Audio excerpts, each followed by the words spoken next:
This is a Starship Adventures live drive, and I am down in North Naples, and I just finished up some work down here, and I'm going to go ahead and drive home, and I've decided that I'll go ahead and bring you guys along, and instead of taking I-75, we'll take, again, US 41, like I do a lot, because there's a lot to see along there, and we'll talk about. Oh, there's one of them big lizard-looking things.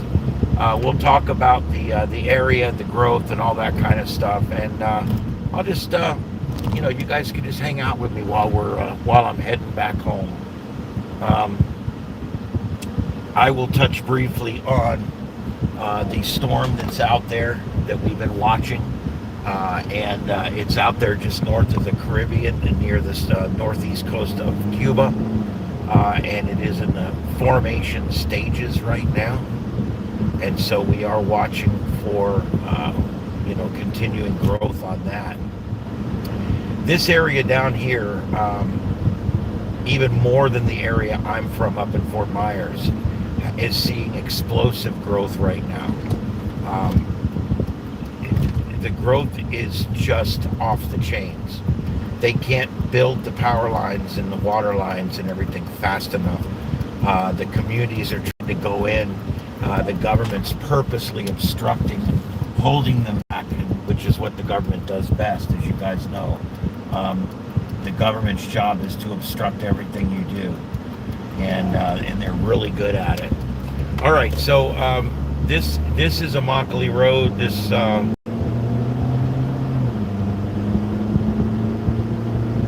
and I'm heading towards 41. This is called North Naples, this area right here.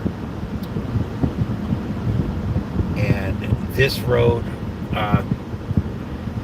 30 years ago, this was a 2-lane road that went out down through the middle of the woods. Of course, that was the case with most of these roads. But anyway, this is Immokalee Road, and that was Livingston that we just passed, Livingston. I will try to keep an eye out on the chat, and I'm also going to be providing some updates as I safely can do so. I try not to use the tablet or the laptop or anything while I'm driving. So if I see a chat pop up and I can glance over, the phone is right next to the road, so I can glance over and see a chat real quick. Technically I'm not sending a message, so it's legal. And let's see here. Basically, let me get this page up here. All right, so you can see on the left and the right, that's Sam's Club on the left. This whole area has exploded in the last 20 years. It was hardly anything. And it's just growing by leaps and bounds out there. Let me know if any of my regulars come in. Let me know. I'm not doing a lot of these live drives just because they really get no interest at all. I see people doing them, but I guess they're in more interesting places. I don't know. But I tried to do one down at the beach, and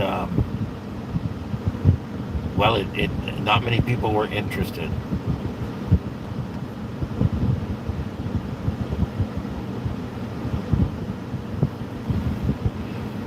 And of course, I use Mike's weather page, which is spaghettymodels.com, and that's definitely the better one of them to use. Anyway, currently tropical depression number 9. It has not earned the designation yet of to get a name. It's still a tropical depression. When it was Invest 91L, it was a wave. Now that it's a depression, it gets a tropical depression number. This is TD9, and then it will get the I name probably at some point later today, this evening. They are forecasting it to be a storm by 2 p.m. tonight. And then they are forecasting it to be hurricane as it makes an approach to the South Carolina coast. Currently 35 mile an hour sustained winds, and the pressure is still above 1,000 millibars. So we're not really seeing any building or growing yet. What we have to watch for is something that happens every now and then, and that is explosive development or explosive strengthening. When you start seeing, a system like this, it has the potential to strengthen up to a major hurricane. It's not likely, but sometimes when these storms get in those, eddies and currents. They get in that stream of warm water that runs up the coast there. Sometimes they hit everything just right, and they'll get an unusual burst of energy. We went to bed. Charlie was a 1. We woke up, it was a 4. And it strengthened beyond what they expected. Ian strengthened rapidly and strengthened larger and stronger than it was originally expected as well. So,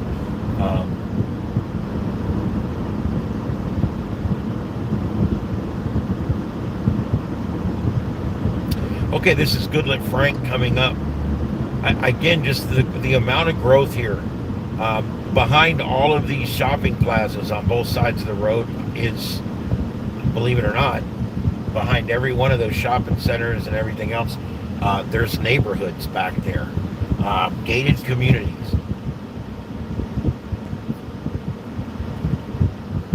See, back in the 50s and 60s and 70s, and even the 80s, government would build roads. Government would put in infrastructure, and then you would buy a house on that road because now it's got a paved road and there's power lines and cable. And you would go ahead and buy a piece of property on that road, and then you would build your house there and connect to all the things, and it would be great. In the 90s, governments quit doing this. Everybody has shifted their game plan here, and what the governments do down here now is they don't build any new roads. They've gotten out of the road building business. Used to be the government built grids of roads. They don't do it anymore.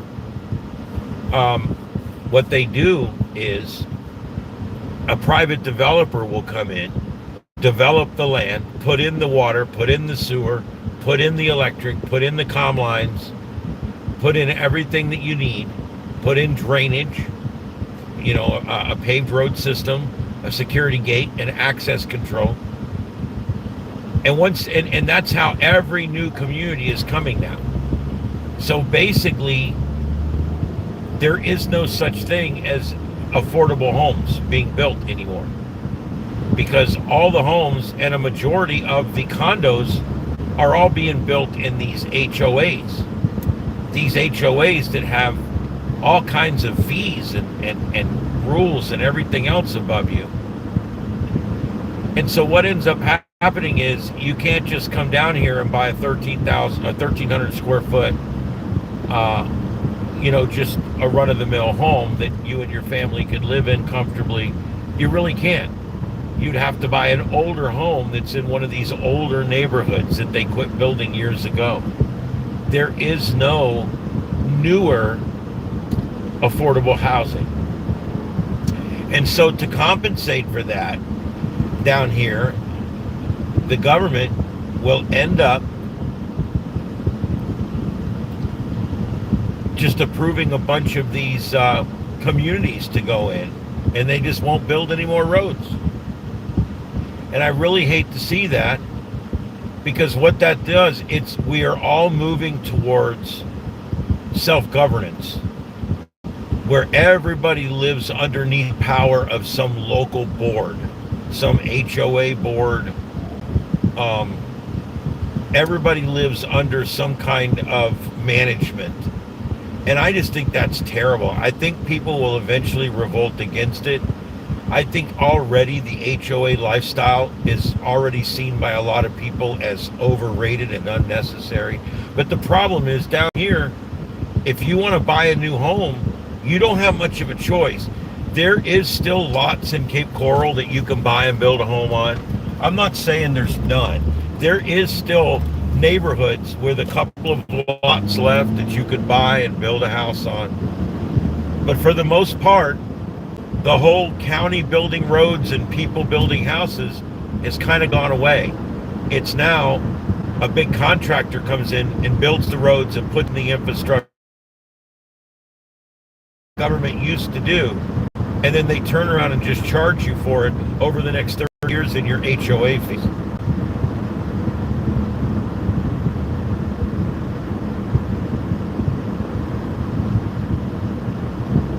There you go.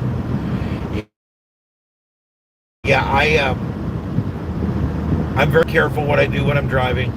The phone is literally right up in front of the road, so it's just above the road for me.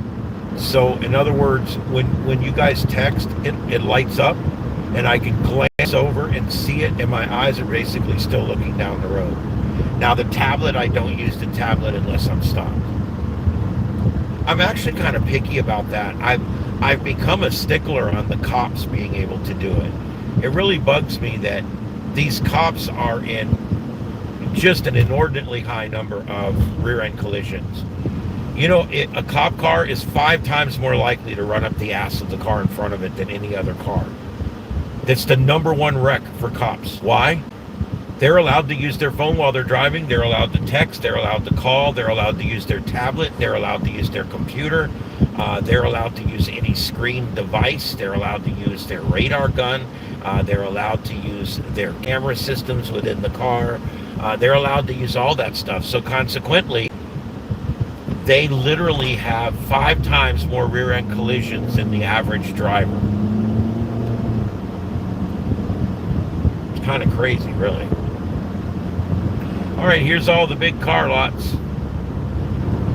Germain and Toyota.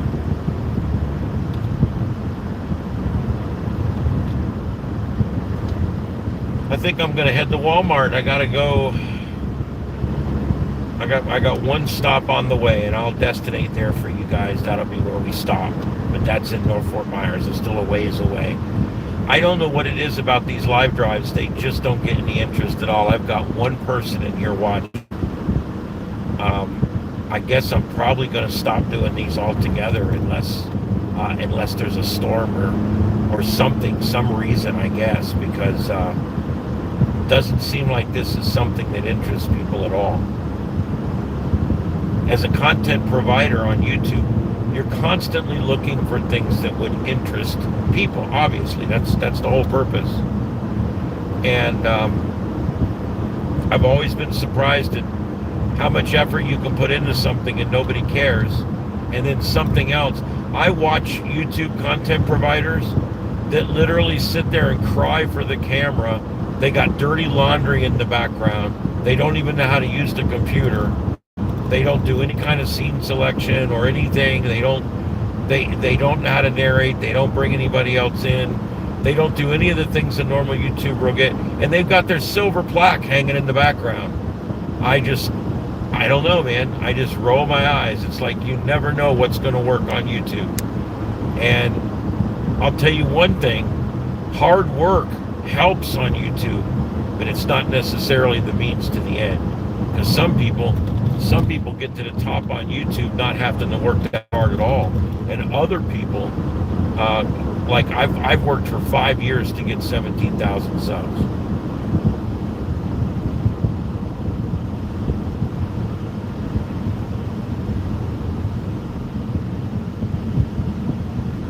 I think part of that's politics. YouTube devalues you if you're of certain politics. If you talk about guns, or you talk about civil rights, or you talk about a lot of the things I talk about on here, or if you give political leanings and you're on the right, or you like Trump or any of that kind of stuff, it will get your channel devalued on here like crazy. And I think I'm dealing with a lot of that too.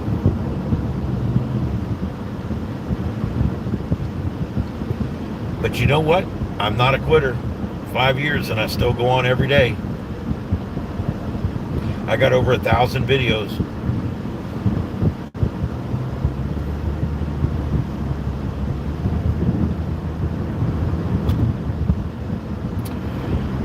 All right. Yeah, we're coming into, we're in Bonita Springs right now. Bonita Springs, Bonita Beach is to the left. We did that drive last weekend for the 2 or 3 of you that were there.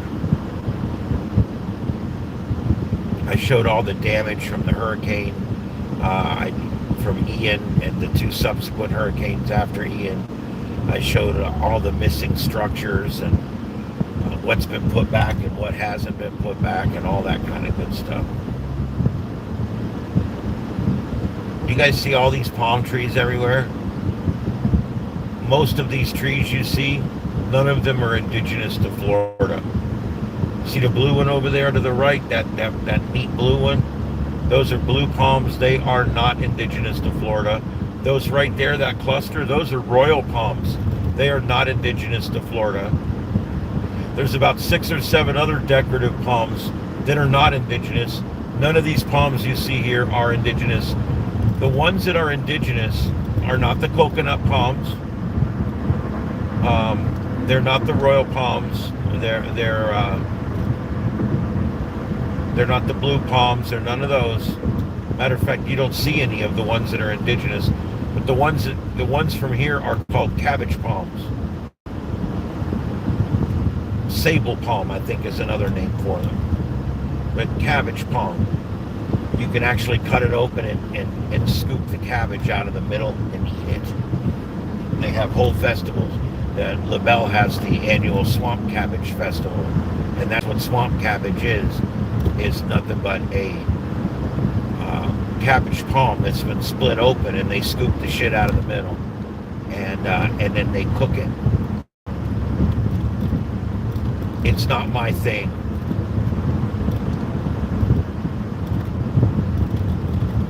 All right, and there we go. We're coming through Bonita.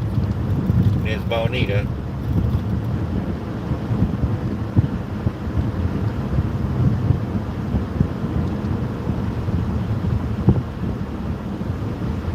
This is like at the extreme other end of the county from where I live. We just came into Lee County not too long ago. We started out in Collier County.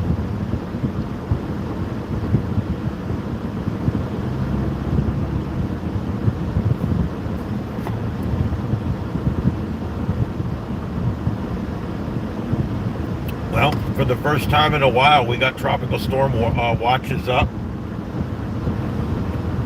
Currently, we've got tropical storm watches up for right around, I guess, is it Palm Beach County, all the way up north, almost to St. Augustine, including all of the Space Coast, currently under a tropical storm watch. A watch means that tropical storm force winds are likely within 36 hours. A warning means they're likely within 24 hours. So this is just a watch. We're still 36 plus hours out for Florida getting any kind of wind from this thing. It is going to cause swales, but I really, other than rip currents and stuff, I really don't see a lot of damage or anything coming in from this particular hurricane. But anyway, it is currently moving northwest at 6 miles an hour. So it's moving off at it's somewhat of a snail's pace. That's another thing. Smaller, slower moving storms are very unpredictable, and they can do things wildly. They can move, change course, change how fast they're strengthening and things like that on a moment's notice. The forecast on this is tricky because they've got it approaching the South Carolina coast, and about 80 miles offshore it takes a wild right turn.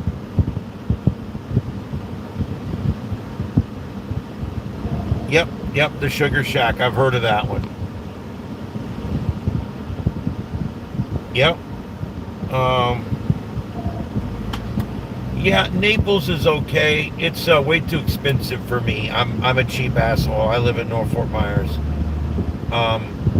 Even if I had money, I would not live in Naples, just because I'm very frugal.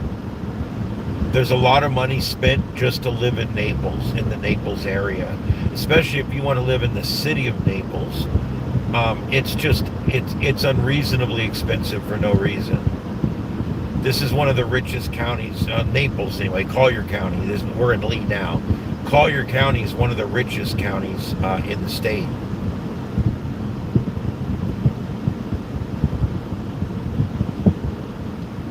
They've got gated communities down there where you got to have 1.5 million home. You got to build 1.5 million home if you buy in there.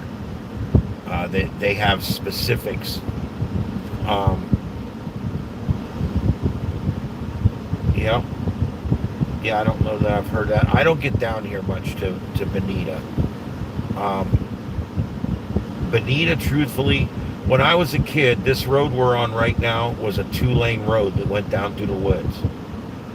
And it's called the Tamiami Trail. You guys have heard me talk about it. It's also known as the Tampa-Miami Trail. That's where the word Tamiami Trail comes from, Tampa-Miami Trail.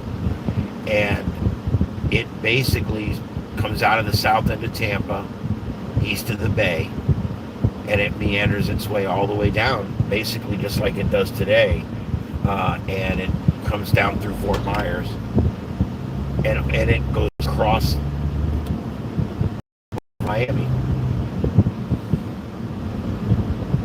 And this, like I said, when I was a kid, where we're at right now was a 2-lane road.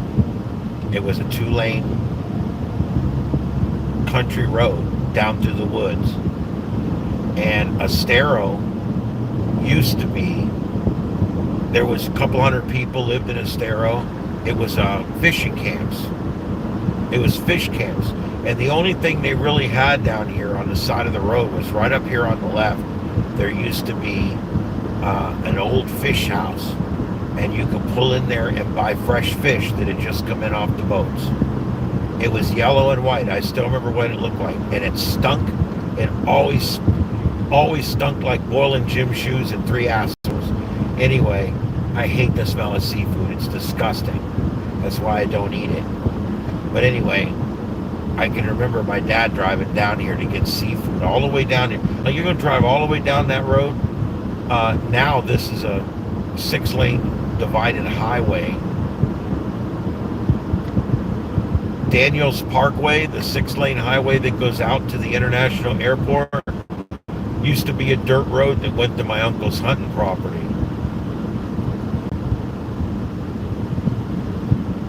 I've been here 56 years since I was born, and this place has exploded in size, literally exploded in size.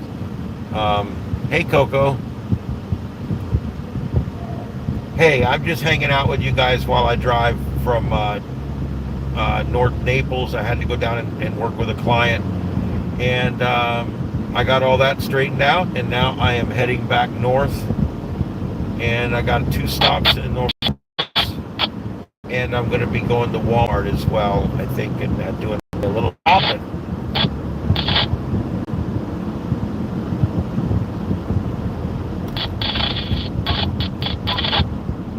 I've got to where I buy about 95% of the things I purchase either at Walmart or at Amazon. Literally about 90% of what I purchase, 95%, 97% of what I purchase either comes from Walmart or it comes from Amazon. And the only exception to that is like when I buy used stuff at Habitat for Humanity. I don't go into any other stores. I don't even go to other stores. I used to get stuff on eBay. Only thing I buy on eBay now is if I need a taillight for my truck or something, I'll go on eBay and order a taillight. I've had pretty good luck with eBay. But 97% of what I purchase is either Amazon or Walmart, because you can't argue that those are the 2 cheapest places to buy anything. We have Publix grocery stores down here. They're amongst some of the nicest grocery stores in the country. I would put our Publixes up against almost 8 grocery stores in the country. Ingles is another really nice grocery store chain. They have wonderful grocery stores with big salad bars and wonderful delis. But I can't afford either one of them. When I go up to my cabin, I can't afford Ingles. And when I'm down here, I can't afford Publix. Publix is 35% more. Now, their tagline is where shopping is a pleasure. And you know what? The tagline fits. Shopping's always a pleasure at Publix, but you're paying for it.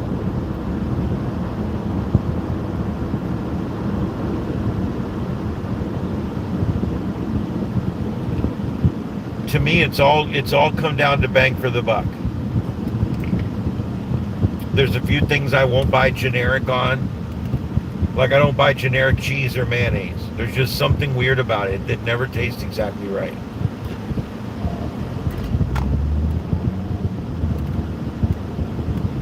What are those cabinets on the back of that van? I bet you they open up and there's big speakers inside.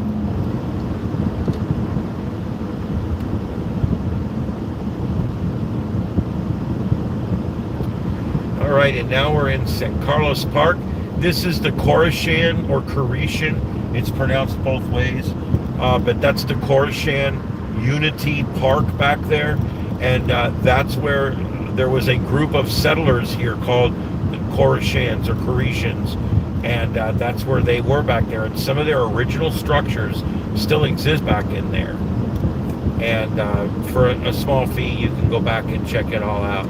That's another thing I could walk and do if I can ever get the audience to do stuff, to want to do stuff like that. I don't know. That's a hell of a rig right there. I don't know what he's got in those two big cabinets on the back. I've never seen that, quite that setup before.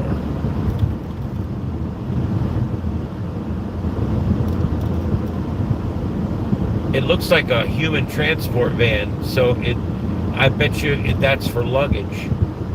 I assume they take trips in that, and that's for everyone's luggage. You know, steerage or luggage, whatever you want to call it, ends up being one of the largest things you have to contend with, whether you're in a car, a taxi cab, a plane. If you think about it, some of the biggest bullshit you have to deal with is the baggage, the steerage. You have to figure out where you're going to put all this crap. Under your seat, over your seat, below.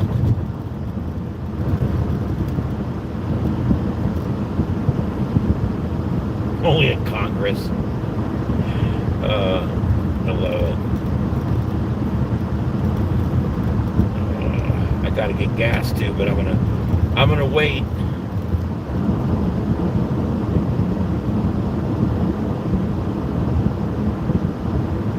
I got enough to get home, so I'm gonna go ahead and go to Walmart first. I got a $100 bill. I hate throwing $100 bills on people at gas stations and stuff.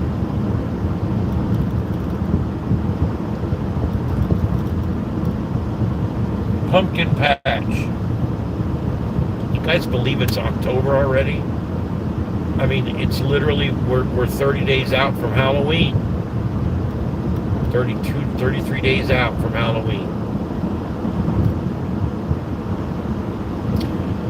Yes, I'm considering it. I wasn't doing a show tonight, but I am now considering doing an abbreviated show just on the storm. I'm feeling pretty good today. I'm going to get home. I should have plenty of time to get everything done that I need to get done. And yeah, so I'm considering doing a 1-hour show tonight on the storm, because it is kind of a squirrely storm. I'll have the 18Z runs. Actually, we'll have the midnight runs by 9 p.m. because remember, they go on Zulu time.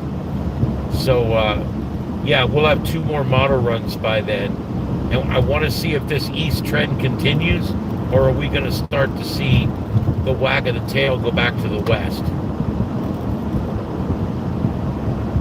So yeah, I am planning on it. I will be home this evening, and I am planning on doing doing a 1 hour hurricane show. I've already started working on graphics. I've already started working on all the stuff I got to do to set up the streams. I got to set up the streams. I'm going to have one stream if they activate the Hurricane Watch Net. This may or may not meet the criteria. If they activate the Hurricane Watch Net, I'll have one channel dedicated to that. Left ear will be 40 meters and the right ear will be 20 meters. And then I'll have one channel for all the Florida amateur radio stations on the East Coast, up and down the East Coast. There's about 8 of them. And I'll have them plus SARNet all locked in. So it'll be, Florida amateur radio coverage, Skywarn, all that kind of stuff. Then there'll be at least two more, that'll be fire, EMS, law enforcement coverage from the area right closest to the storm. And what I'll do is every 3 or 4 hours, I'll move the coverage up so that it follows the storm up the state. And that tends to work out pretty good. That way, we'll be using that scanner, that QCast technology. I wish I could sleep at night. It would sure help. It'd keep me from sleeping during the day when I'm driving. But yeah, we're going to use that QCast technology so you never miss a thing.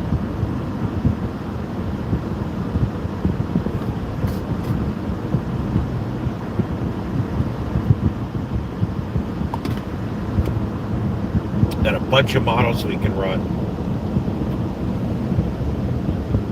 So yeah, 9 p.m. tonight. I'll put up an announcement as soon as I can get home and get my groceries unloaded.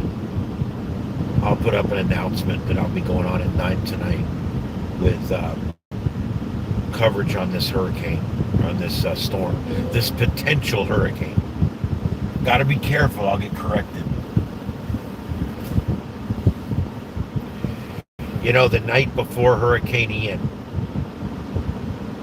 I made a statement on my show.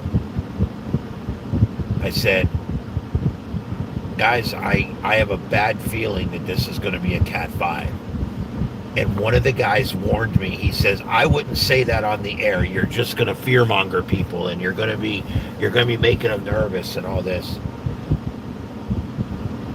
And I said, and I went through all the data and the facts and everything else. And he says, well, he goes, I see it too, but he goes, I wouldn't say anything about that. He said, it's a Cat 2 right now. I wouldn't say anything about it. Well, posthumously, it hit as a Cat 5. So I was completely vindicated on that one. It hit as a Cat 5. It hit as a Cat 4 technically, and now they've posthumously upgraded it to a Cat 5. So it was in fact a Cat 5. And we saw it. We saw it in the models. We saw it in the conditions and everything. Conversely, on this one, I really don't see this one explosively developing. I really don't. I just don't see it. But I think it could be a little stronger than they say, and I also think it could wash out. So it's definitely it's just going to be a fun one to watch. The good news is, I don't think anybody gets a major hurricane. I don't think.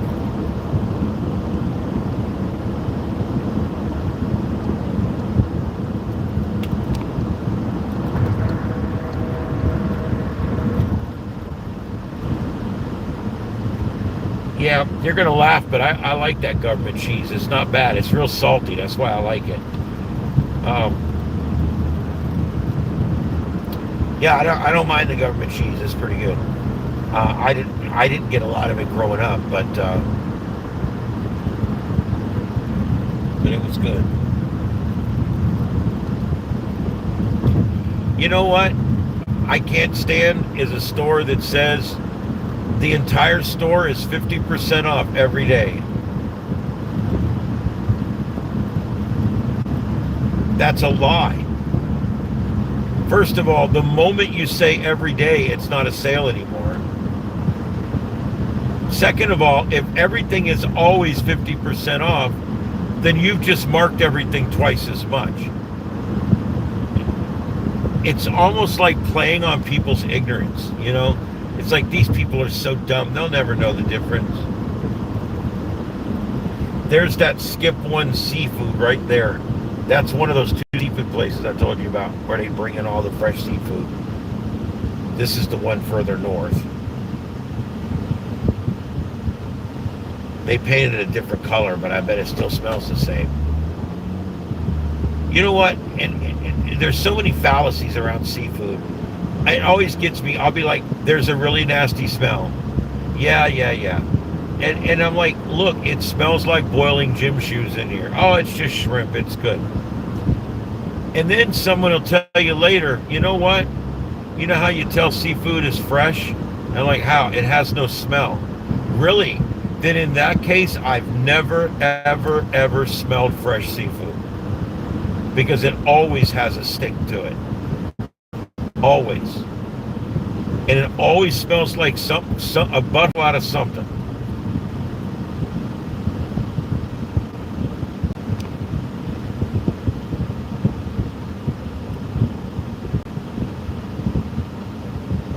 Yeah.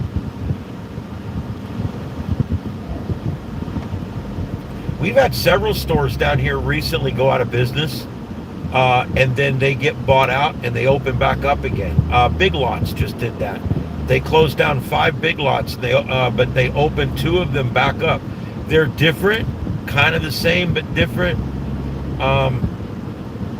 I don't see the business model as being any different than the one they were using before, so I don't know how successful it could be, but also a few restaurants down here that closed and then opened back up again with the same name.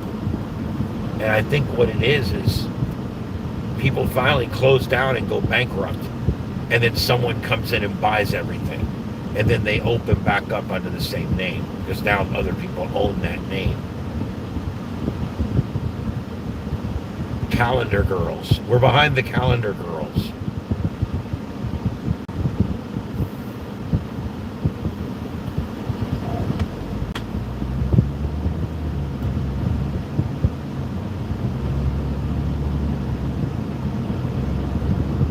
I've seen some funny bumper stickers lately.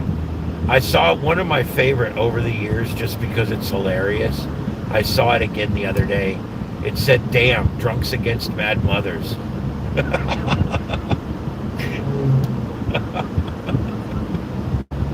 It just makes me laugh to say it. It's hilarious.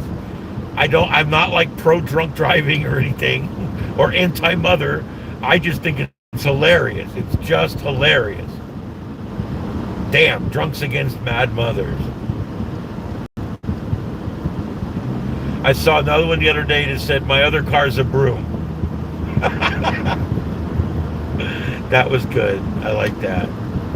Oh, and we're in Halloween, so we're going to start seeing the appendages hanging out of the trunk. That became a thing down here last year. Arms and legs and tails and shit hanging out of the trunk.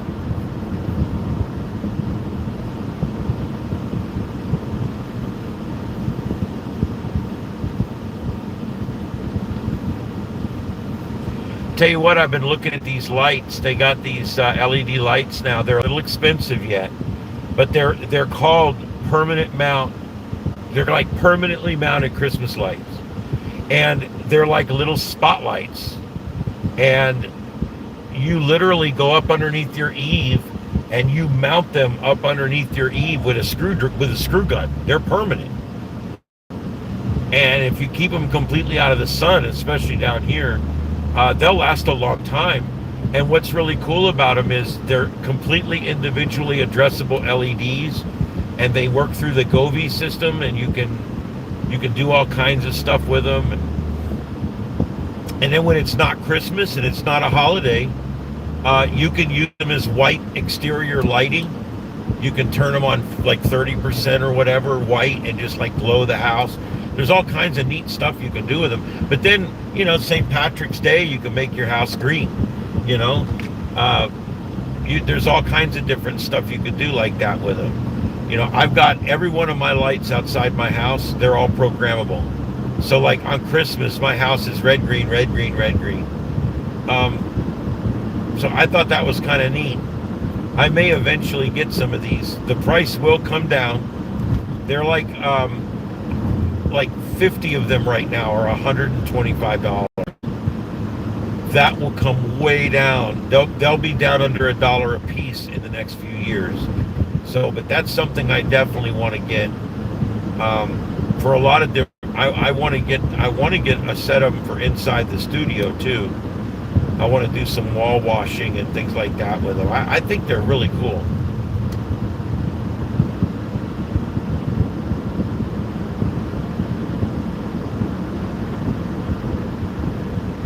Oh, there's another Culver's.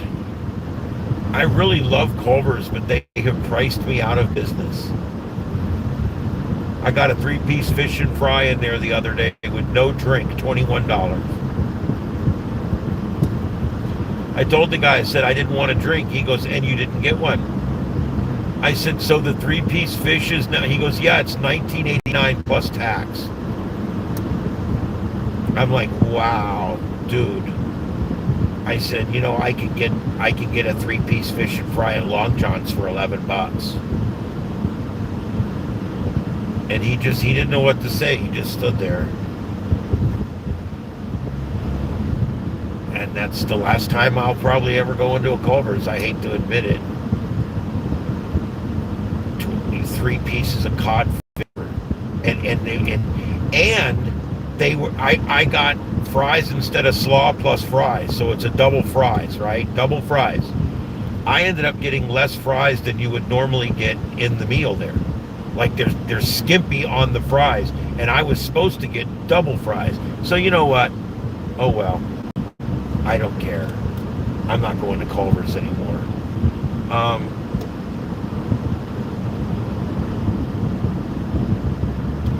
Oh yeah, Heath, I'll do that. I was going to do that this morning on the way down there, and I forgot. If you're available later, I'll give you a call as soon as I get out of Walmart.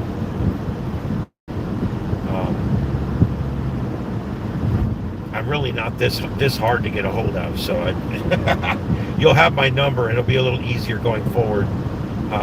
We'll just text, and normally I just text and say, hey, you available for a call, type of thing.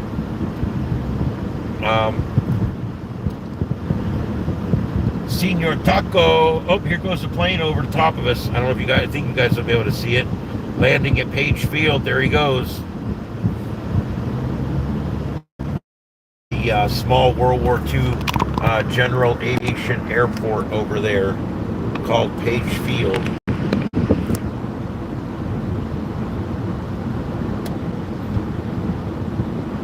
There and also Buckingham Airfield were two of the big training airfields down here. We even have memorials down here and graves of British and American fighter pilots that were lost in training down here in South Florida. I've got a short video, or I have a video up about that. It's in Arcadia. If you search for Arcadia, it'll come up. I've got 1,000 videos, and I know a lot of them are different things, and so when I reference one of my videos, I try to give you the keyword to search for, because in today's world, that's the most important thing. What keyword do I put in order to make this shit come up?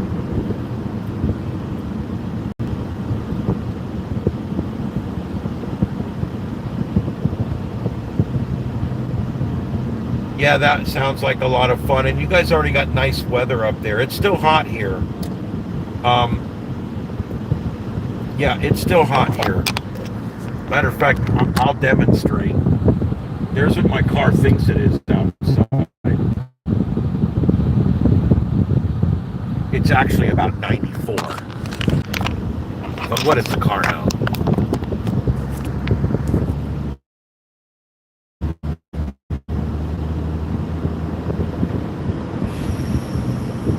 It's way too hot down here. We may get a little bit of a break tomorrow and Monday, just a little one, because of these storms bringing down just a little more stable air. All right, and this on the right, this is the Edison Mall. And named after Thomas Alva Edison. It's the biggest mall in Southwest Florida. And it's at about 85% capacity. Most notably, they lost Sears about, I don't know, 10 years ago. That down at the end down there, that was Sears. And then over to the left, that's the Sears Auto Center there, and that's all closed down too. And nothing's been in there since Sears left, so it's kind of been stuck there. I keep thinking maybe they'll get a storage facility. Some of the malls that are like going out of business and everything, one of the big ends, like that used to be a Sears or a Kmart, they wall it off and they actually just put in storage cells, and people can actually go and just rent storage in there. And there's a lot of that going on right now. And so I keep thinking, why don't they just go ahead and rent out that Sears end, because it's 2-story at the very back, because they used to have an upstairs where they stored stuff. And they also have this whole building out front here. I keep thinking, you could turn all that into self-storage and keep the revenue coming into the mall. It's really not a bad plan. You got to keep the cash flow going. None of these malls down here were fixed right after Ian. That's another thing. The one up in Charlotte County still has broken glass in the skylights and shit. And it's because none of them had any reserve money to fix anything like that.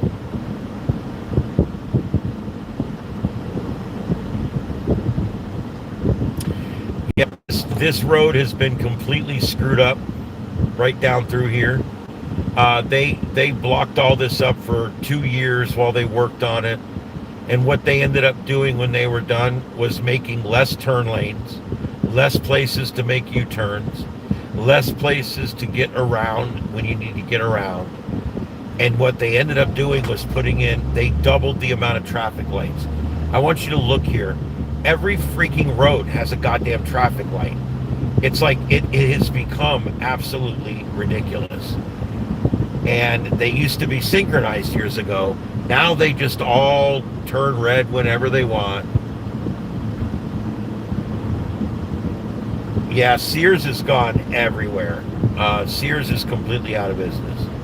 And there was a time Sears was the go-to business. There was a time when if I needed a barbecue grill, Sears. If I needed a lawnmower, Sears. If I needed a set of wrenches, Sears. If I needed school clothes, Sears. If I needed a VHS camcorder, which I bought one at Sears, $1,400, I financed it. In adjusted dollars, that was a $3,000 unit. I don't even know if it was still working when I made the last payment. And they're putting in these stupid pedestrian crosswalks everywhere. What is it? When I was in school, they taught you how to look both ways before you cross the street. Somehow now, they don't teach that anymore. So now we have to have lighted crosswalks where you press the button and it makes everybody stop. Why? Well, because people are too damn ignorant to look left, right, and left again. That's exactly what it is. That's exactly what it is, guys.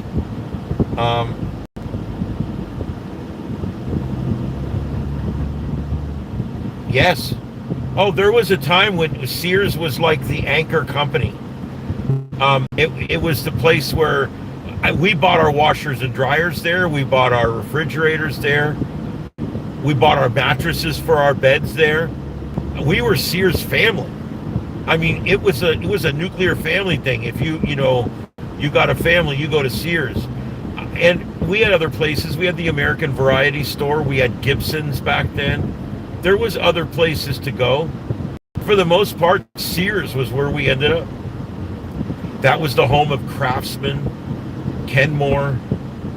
I'm trying to think the lawnmower brand that they had. Was it Sarlo or one of them they had?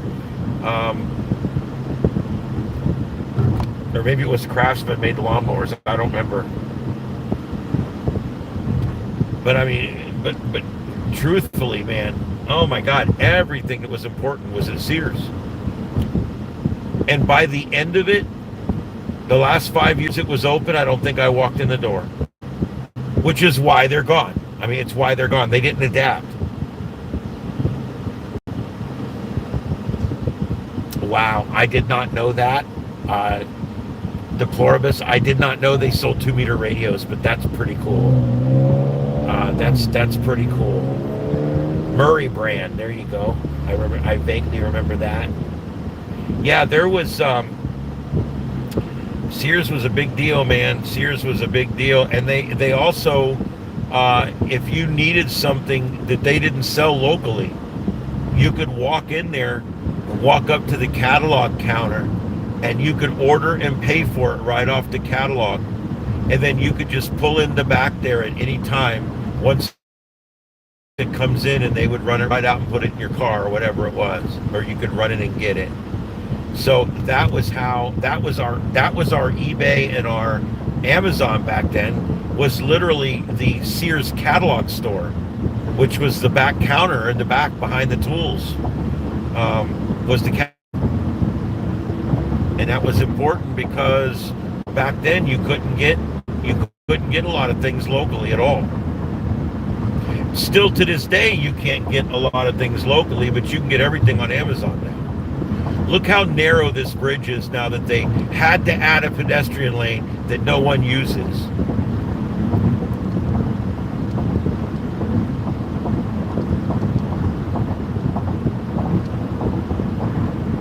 Wow, yeah. Yeah, it's amazing what you used to be able to get. I used to like Craftsman tools. There was a time where Craftsman tools were the middle of the road tool. They weren't Snap-on, okay? They weren't real expensive tools for like mechanics, but yet they were not cheap. They were good tools, and they had a warranty that was worth something. You could walk in and they would replace your screwdriver. So I like Craftsman. It was a good middle of the road tool, and then, like Black & Decker and so many others, a name that meant something.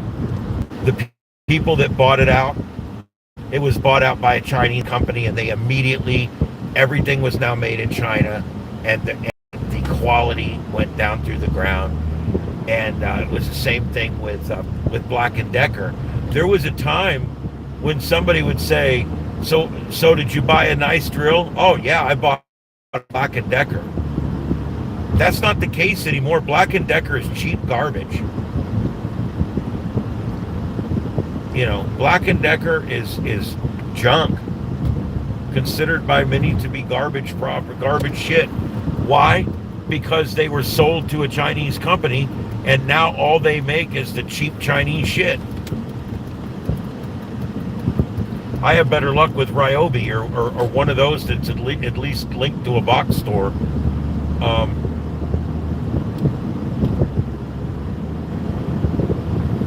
All right, guys, I'm going to be destinating here in just a few minutes. We're now in North Fort Myers, and I am going to come on tonight, 9 p.m. for a special show. We're on the tropics, and we'll cover anything else that happens to be breaking out there. But it's going to be mostly just the tropics tonight.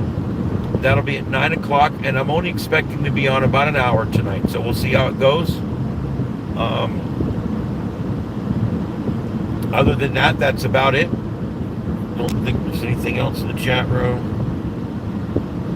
Yeah, you could buy Christmas trees there. They had everything there, man.